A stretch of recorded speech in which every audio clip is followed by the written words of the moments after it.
തൃശ്ശൂരുകാരൻ, ഒരു ഗ്രാമീണൻ, ഒരു കർഷകൻ. ഇങ്ങനെയൊക്കെ വന്നിട്ട് നമ്മളൊരു വീഡിയോ ചെയ്യുന്ന ആദ്യമായിട്ടായിരിക്കും നിങ്ങൾ കാണുന്നല്ലേ. വീട്ടിലൊന്നും ഇരിക്കാൻ പറ്റത്തില്ല. ബിഗ് ബോസ് പോലെ ആയിരുന്നു മൊത്തത്തിൽ വീട്ടിൽ.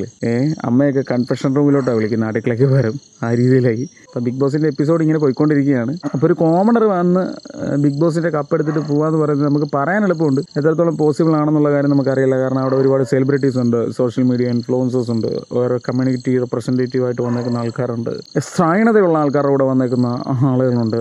ഇങ്ങനെയുള്ള ആൾക്കാരെല്ലാം വെച്ചുകൊണ്ട് നിൽക്കുമ്പോൾ ഒരു കോമണർ, ഒരു പാവം പിടിച്ച ഒരാൾ, ഒരു തൃശ്ശൂരുകാരൻ, ഒരു ഗ്രാമീണൻ, ഒരു കർഷകൻ ഒക്കെ വന്നിട്ട് എങ്ങനെ കപ്പ് എടുക്കും എന്നുള്ള കാര്യം നമുക്ക് അറിയില്ല. കപ്പിൻ്റെ കാര്യം വിട്ടാൽ എന്നാലും ഒരു 50 ദിവസം പുള്ളി അല്ലെ 51 ദിവസം പുള്ളി ഇങ്ങനെ നിന്ന് അത് കാണാൻ തന്നെ നല്ലൊരു ശേലാണ്. ഇന്നത്തെ എപ്പിസോഡിനകത്ത് മൊത്തം അനീഷിൻ്റെ തലയായിരുന്നു. അനീഷിൻ്റെ തല, അനീഷിൻ്റെ ഫുൾഫെയർ, അനീഷിൻ്റെ വർത്തമാനം, അനീഷിൻ്റെ നടത്തം, ഇങ്ങനത്തെ കാര്യങ്ങളൊക്കെ ആയിരുന്നു. വേറെ ആരെയും ഒന്നും കാണാൻ പറ്റിയില്ല.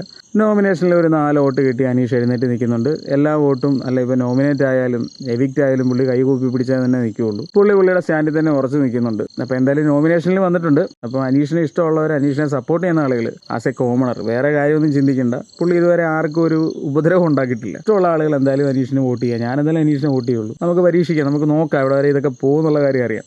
പിന്നെ ബിഗ് ബോസ് സീസൺസ് ഇതുവരെയുള്ളതൊക്കെ വെച്ചിട്ട് ഒരുപാട് അട്ടിമറികളൊക്കെ നമ്മൾ കണ്ടിട്ടുണ്ട്. അതുപോലെ എന്തെങ്കിലുമൊക്കെ നമുക്ക് ഇനിയും പ്രതീക്ഷിക്കാം.